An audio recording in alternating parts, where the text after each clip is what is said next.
artistic expression is part and parcel of the human experience, and dance is a very, very important part of that. I'll be right back.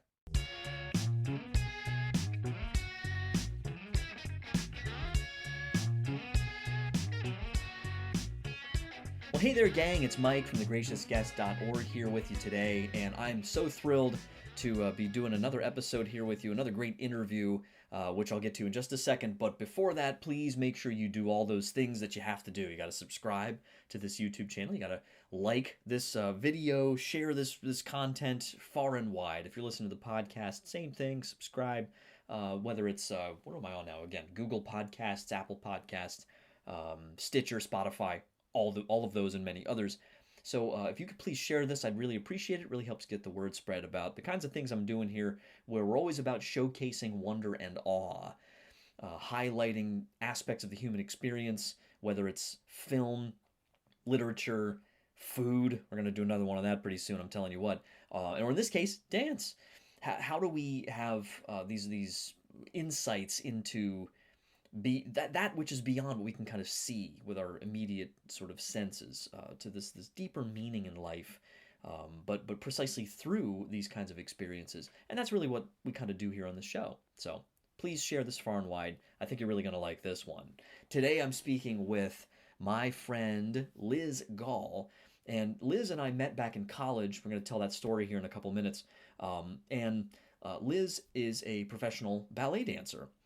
We were supposed to, unfortunately, we weren't able to have the conversation with her sister, Therese, which we were going to have as well, but she'll be joining us, I think, in a future episode for sure, because Liz and I had so much fun. We have to do this again. So let me just share with you their bios here, I'll share Liz's bio, and then I'll share the link in the show notes below here to this atlasarts.org article. So this is Liz's biography here that they have on that site. It says, Elizabeth Gahl Le Nôtre, that's her married name, born in Washington, D.C., studied at the Washington School of Ballet, where she often performed with the Washington Ballet. While obtaining her degree in psychology from Georgetown University, she worked as a teacher and choreographer at the Washington School of Ballet. After her studies, she danced with City Dance Ensemble, participating in several international tours, and was a teacher and choreographer for the City Dance School and Conservatory. She was a dancer and rehearsal director for Christopher K. Morgan and Artists, and was the project liaison for the City Dance Conservatory's Brazil project. In 2012, she obtained her master's degree in international affairs at the American University of Paris.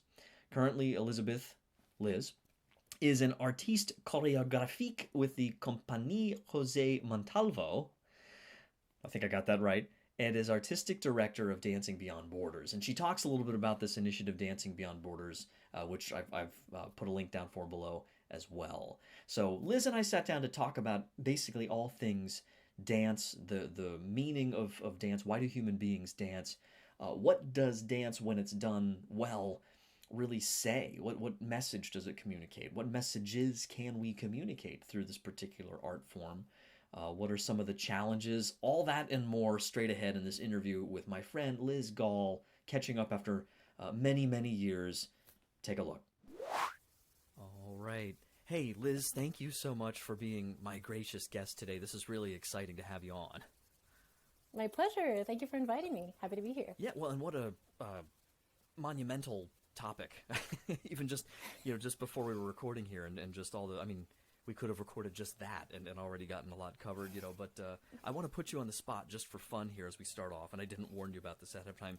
Just for fun, do you remember where we actually met? Because I'm not sure, and I just wanted to see, because it's kind of a funny story.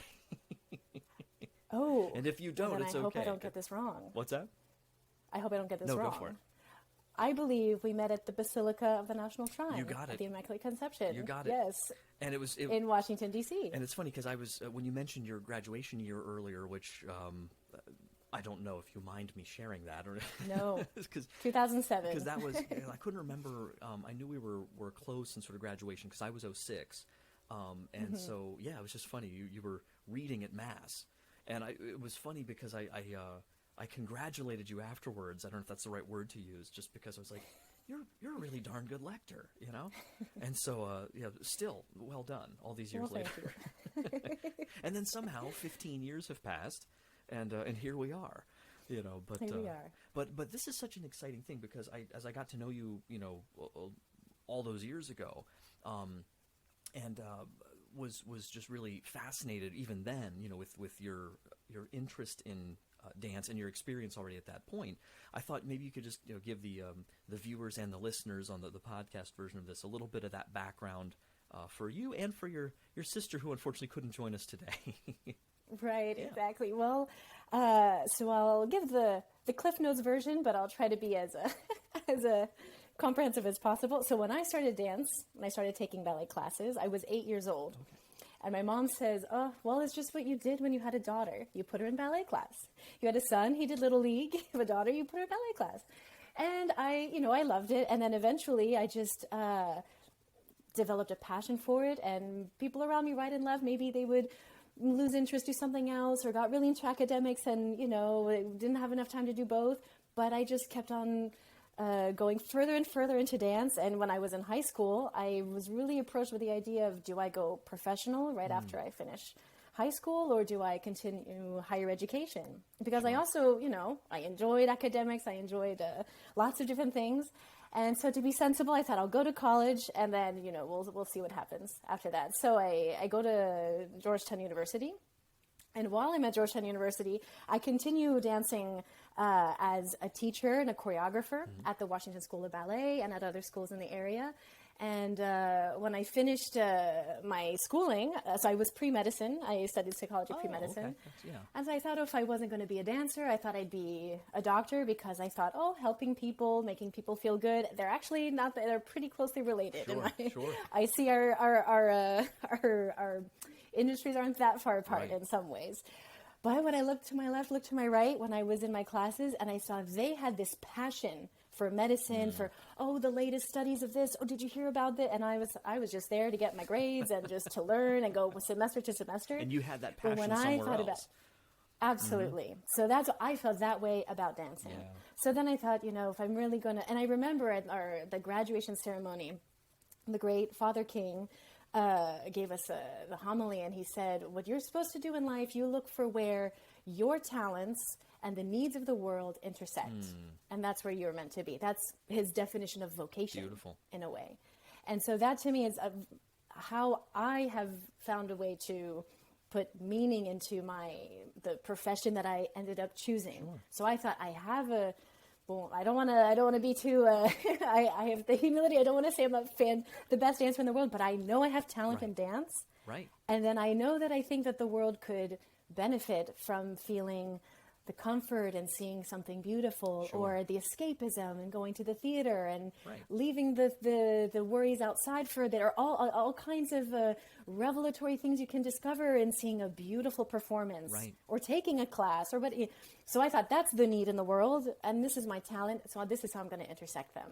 Well, and that's excellence. Just as far as like that, whatever it is, seeing something done well, that there's a beauty just in that, and and because I wouldn't say at all like it's a lack of humility or anything like that, to recognize our talents. I think sometimes we think I think it's tempting to think that humility is what did C.S. Lewis say? Humility is not thinking less of yourself, but thinking about yourself less. I think he said something like that. I love that line. Absolutely. So, but that's beautiful. Yes. So how did that?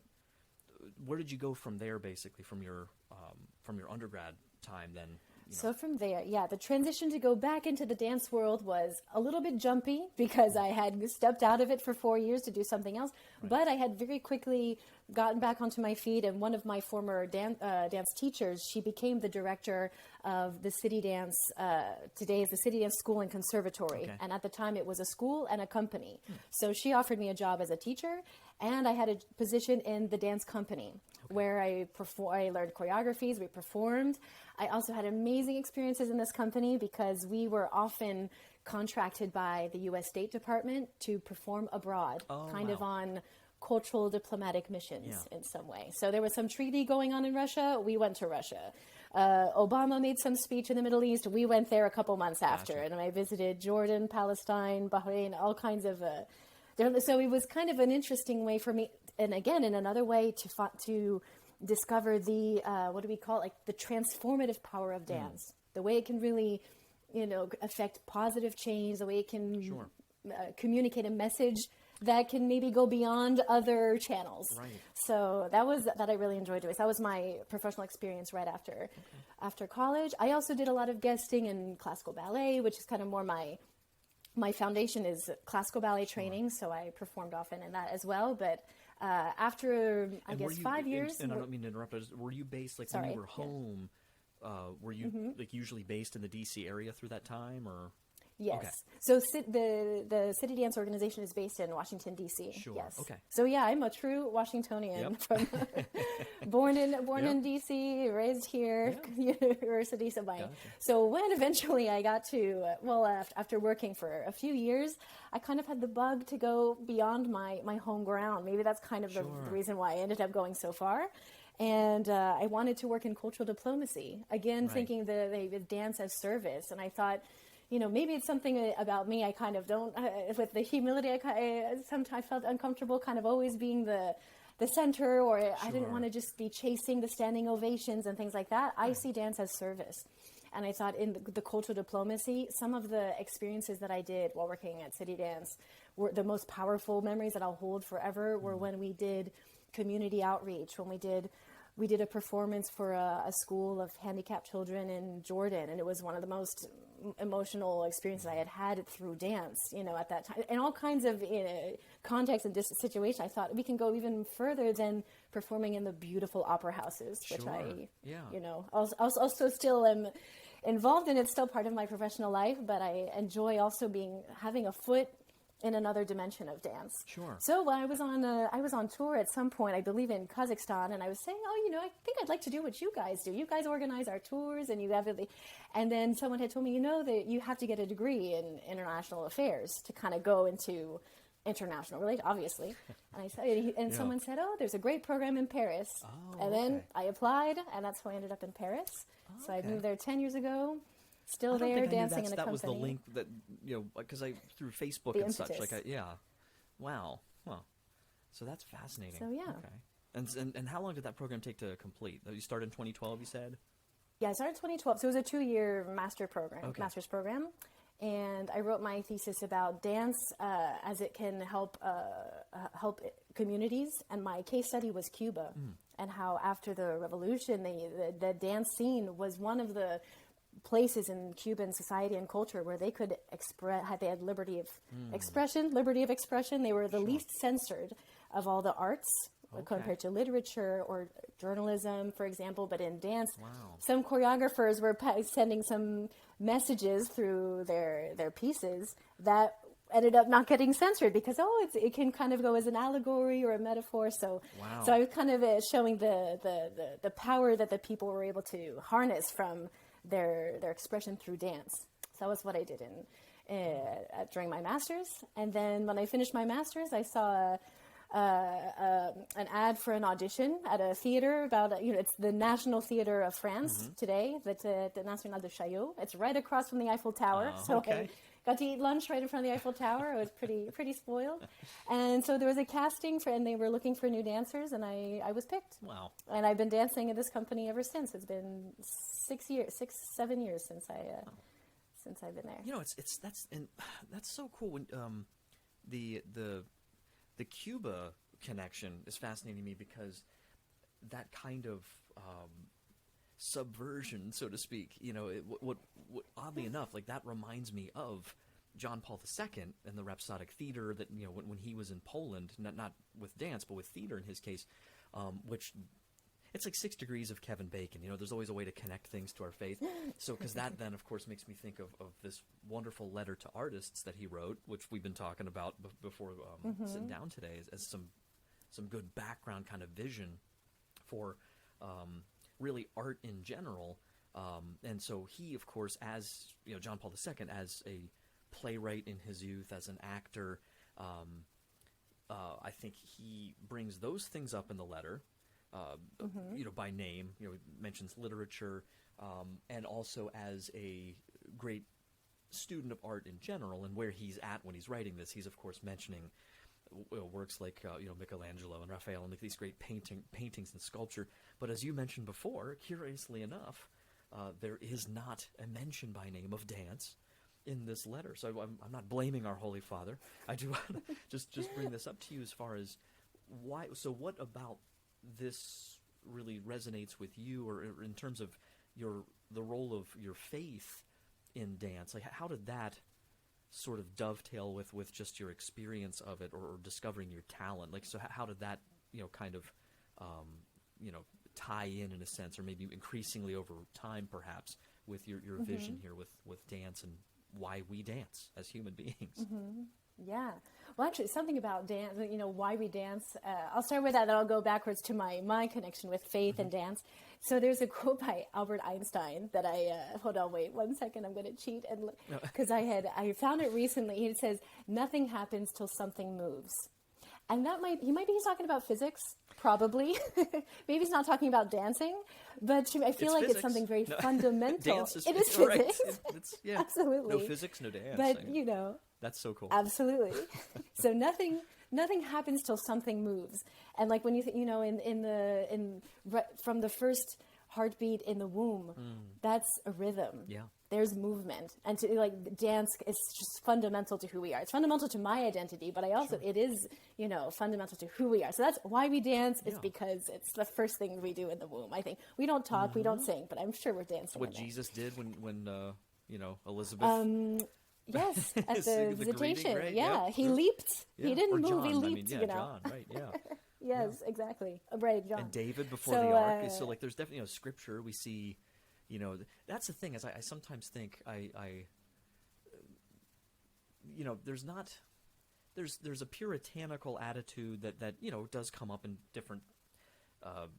All over the place in human history. Yeah, right. It's kind of, in different religions. But in the Bible, dance is present. It is, and so maybe because you mentioned this too earlier before we started recording, So how do you see that play out as far as maybe as with everything in human life, everything in creation can be corrupted or can be co-opted into a sinful sort of path, and we obviously there are modes of dancing or particular dancing styles that definitely do not maybe communicate, necessarily be, respectful or beautiful. Could kind be of borderline. thing. Right. Yeah, So exactly. how do you?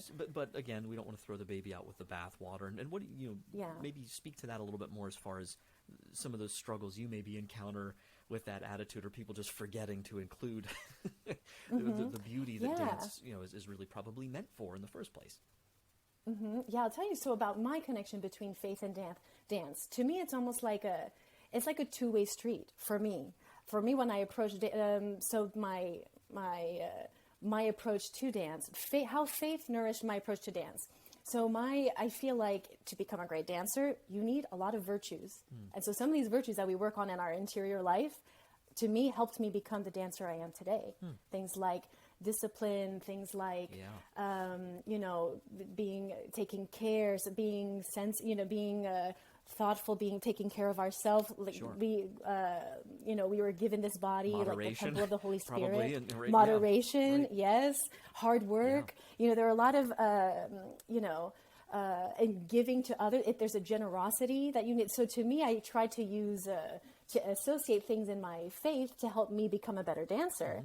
And then I feel like through dancing, sometimes to me, even if I'm not moving with my body, but even when I'm in a contemplative, having a contemplative moment, or even just thinking, sometimes in my head, I think of dancing. I imagine, forms of movement. And to me, it's almost like when you hear maybe Gregorian chant, for example. Right. It has the sinuous, the circular, the harmony, and all of this. Yeah.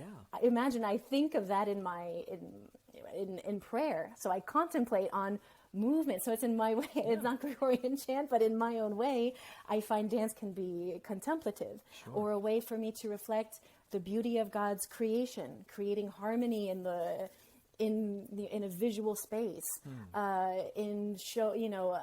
aspiring to a certain level of perfection. When we work on our technique, we want to get better and better. So there's kind of the ladder and an ascension, a vertical ideal that we work to. So to me, there's almost like there's a feedback chain happening, but for me, between dance and faith. So this is me individually on how I approach it. But like I mentioned earlier, it doesn't mean doesn't come without its challenges.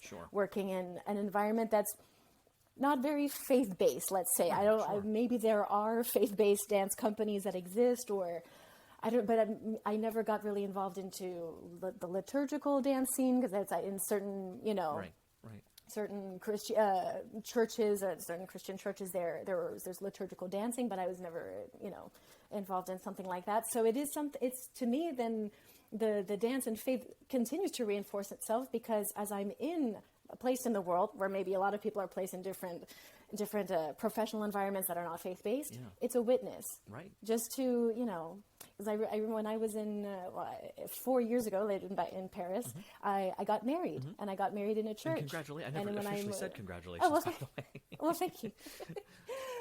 Thank you. And we got married in a beautiful basilica, and some of my colleagues came. And then we were talking, of course, around the water cooler at the week after. And there was somebody in the team who kind of, was like, oh, you're getting married in a church, how silly. Like, it kind of was, and, but I just standing my ground. And there were other, dancers who are not of the Catholic faith who defended me and defended, So it actually, That's always just fun. Living your life can, Yeah. Exactly. It can be a witness. So to me, being in a milieu that's maybe not very, it's not overtly, faith-based, just living who you are, and I think that one reinforces the other. Well, absolutely. And this idea, like I told you before, I wrote some notes down from John Paul's letter to artists, and some of the things, like the way he describes, again, art in general, but we're very much applying this, in a perfect way, I think, to dance. What do you think about his approach of looking at all art as sort of moments of epiphany, where you have this sacramental kind of intuition, that there's just something in an artist. And I see, I've been known to cut a little rug at a wedding or something, but I'm not doing anything like what you're doing. Obviously, I would probably hurt myself if I tried. But I, in my own way, like typically for me through writing or through music or through, there's different sorts of modes where I kind of, I think, tap into some of those same sensibilities where it's like you just, like you were saying, like you just find yourself thinking about it, or you're maybe you could say you're viewing like reality itself or this particular moment or this human experience through this lens where it magnifies it for you. You get some intuition into life itself, into God, maybe. What's that experience like? For you, maybe, and if you want to give any examples or something of how that's possibly incorporated into something, you've done in a particular production or something you were thinking about. Does that make sense? It's kind of a rambling question, but yeah, no, I think so in dance there are maybe in a twofold way. For example, the idea of the small epiphany. So, that not necessarily an aha moment, but it's this moment where, it's like you're digging and finally you brush away the cobble, you brush away the obstacles, and it's there. And that's when you got it. So, for example, as a technician or as an artist, a dancer who is studying the step, practicing the step, perfecting, much like an athlete, but with an artistic component. Yep. That moment, that epiphany comes, you're like, wait, I got it. You prepare, you start, you do it, and you finish. There's something there when you feel like, yes, you've revealed a little piece of the glory of creation in that way. So that's, as a interprète, what do we say? As an artist who executes the steps of somebody else or your own steps. Also, what I feel this moment often when we work on creating something. So making not a ballet that's existed for 300 years, which I absolutely love and I still do sometimes, but I also create my own work today. And so, for example, I'm working on a new piece where it's a mix of classical ballet, mime. I mean, I have lived in France for 10 years, so it's rubbed off. I should have asked you about mime. And music, because I play the piano. No, I'm no Beethoven, but I play a little piano. And so I've been working on how do I create this character? I'd like to talk about solitude and how this. It's a solo, so you find this character alone, but then how can she climb out of her solitude with imagination, with a little bit of music? You can create any universe you want, and this is how some way we can. So this is the kind of the message of my piece, and so I could be working on it and thinking of all these things, but then the epiphanies that come in, you're like, wait, that's what should happen. This section up, then this section, and then creation happens little. It's a chain of epiphanies to me, and it's like brushing away something and then something that's evident, something that's there. It's like when you discover some reality or some truth or some harmony. Again, I feel like it's speaking too high for my britches, but to say it's revealing a little piece of what heaven looks like. Sure. To me, that's when you create something artistic that's here. And maybe something I'd like to rebound regarding the letter to the artist that John Paul II wrote. He wrote something it's just a tiny clause in one of his quotes about creating work, being obedient to their inspiration, in creating works both worthwhile and beautiful. They not only enrich the cultural heritage of each nation and of all humanity, but they also render an exceptional social service in favor of the common good. And to me, I think this is where I think, why is he writing this letter? I think it's to help orient artists, because sometimes we can maybe go astray, and we can do a lot of good. For people who work in finance, can do so much good with money they can generate, but then it can also go so wrong. Right. Same thing like in the arts. We can create so much good, creating works that are worthwhile and beautiful. Yeah. So not just creating things beauty, just kind of like gratuitous beauty, gratuitous violence. No, it can be something that is worthwhile, can contribute something constructive. So to me, these kind of texts can help orient me in the right direction. Well, it's such a beautiful, you make so many great points, and I'm just thinking, what came to mind here just a second ago was, again, that balance, that temperance, that moderation. I mean, that we, lest we forget, we are, God has revealed to us, His image and likeness, and so you do run the risk of a sort of, if sin takes the reins, or if we let it take the reins in any human endeavor, and dance is no exception to that, you can have a kind of iconoclasm, Exactly. where there's this a mode of expression that isn't telling the truth, or could convey a false image, or destroy the image, or do harm to it, to sort of suggest that I'm just a body, right? Or I'm just something to be gawked at or taken advantage of, versus this, truer, purer expression where, I love this line he says here, this is again to all artists, this is near the end, when he says, artists of the world, may your many different paths all lead to that infinite ocean of beauty where wonder becomes awe, exhilaration, unspeakable joy. And Liz, I want to, by way of this, kind of get to your work with, is it Dancers Beyond, or Dancing Beyond Borders? Oh, Dancing. Dancing Without Borders, is that? Dancing Beyond Borders. Okay. And if you could maybe speak about that and anything related to that you might want to hear. We're not in a rush. We got a couple minutes left, at least 5-6 minutes. Yeah, maybe no, more. I'd be happy to share about that. And all I wanted to throw in there is just in the video that you sent me, and I'll include that in the show notes and everything below, with other stuff too for both you and Therese as well. But I, for one, can see, and it's only a few minutes long, like you absolutely have so much joy on your face the whole way through it. And it's not just, like, you can tell, if I'm not overplaying it here, if you can tell how much you love what you're doing, sort of for its own sake, which is the purest kind, I would say, of love, of joy. But you can clearly see how much you love introducing that to, or sharing in that with the people that you're with in that room. And I think to what you said earlier about, the risk that we run of vanity or fame, that kind of thing, whatever we're doing, versus, like, this is something I'm so passionate about sharing this with others. And I wanted to tell you that really comes across in just that video you sent. Thank you. And I thank you for that. And I'm sure it's having an impact on those folks. So why don't you tell us a little bit about that? Yeah, so Dancing Beyond Borders, it's a project that I have in Paris. And it started off as a volunteer project. I just with the Jesuit Refugee Services organization in Paris. But Dancing Beyond Borders, well, now it's my company, so it encompasses all my other activities. But originally, at the beginning, it was just this volunteer activity. And so Jesuit Refugee Services, they have a program called Welcome Jeune, like Welcome Youth.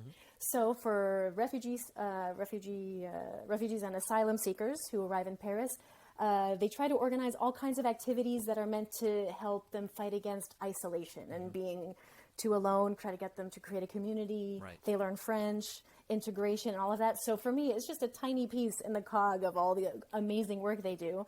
But to me, what's key is to just share my passion, to share what this is the crossroads that Father King was telling us about, where there's the need and where's our talent. Yeah. So what I do is I organize and I give dance workshops for a mixed group. So it's not only people who arrive in Paris, but there are also a lot of volunteers, young students. Sometimes some Jesuits come take the class who are also studying close by. And I teach dance. It's not the same kind of dance that I do on stage when I'm performing in festivals around the world, right. but to me, it's still a very pure and doesn't make it any less beautiful. No, yeah. This is the worthwhile, where St. John, I feel I need to do things that are worthwhile. So I teach dance, and then I also flip the roles, and I ask all of them to teach me a dance step, if it's from their country of origin or their favorite childhood steps. So to me, it's important to put us all on the same playing field in a way, and that this is our common ground where we find each other. So that's something I've been doing. In that video, is that getting to the heart of that idea of this interplay of unity and diversity? Because I think the tragedy we see all throughout human history is a overemphasis on one or the other. Exactly. And to me, you need both. I definitely agree with this. We have nothing that binds us, and we just kind of fall apart. If we have nothing but this hardcore forced unity, it all just becomes bland and a one size fits all thing. So is that is that kind of what that's attempting to harness and kind of demonstrate? Absolutely. To me, I think that's very it's key to maybe not this is where dance can touch on a much larger subject, where how can we truly be one human family. And if we try to go for the this is my community, then we create you're just with homogeneous people. Then you create the outsider and the insider. So my way is to try to welcome, people who don't necessarily look like me. We don't speak the same language, etc. So it's in a way welcoming the diversity. But at the same time, if we're all just going to be so different, it's hard to connect. Right. So there needs to be a platform where, there needs to be a meeting of meeting of the minds, meeting of the spirits, meeting of the bodies. We're all in the same room, Right. even if we're doing... Last week I did a workshop, and I decided to teach body percussion. Anyone can clap their hands, tap their chest, and stomp their feet. Doesn't have to be beautiful, but we all were marching in time, and the collectivity that we feel...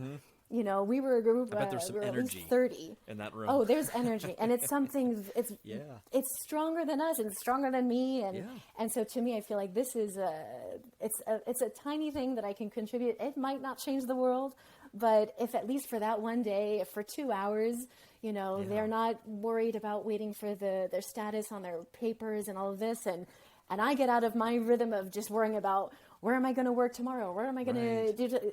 It's the time we can leave the worries at the door, come in. To me, maybe something very key to any form of art is the escapism. Yeah. That we can get out of it, and to do something, an escapism that's constructive, productive, positive. So that escapism can also be not something as so it's not like a self-medication or where you ignore the stuff you might have to work through, but it's a way to precisely work through it, maybe.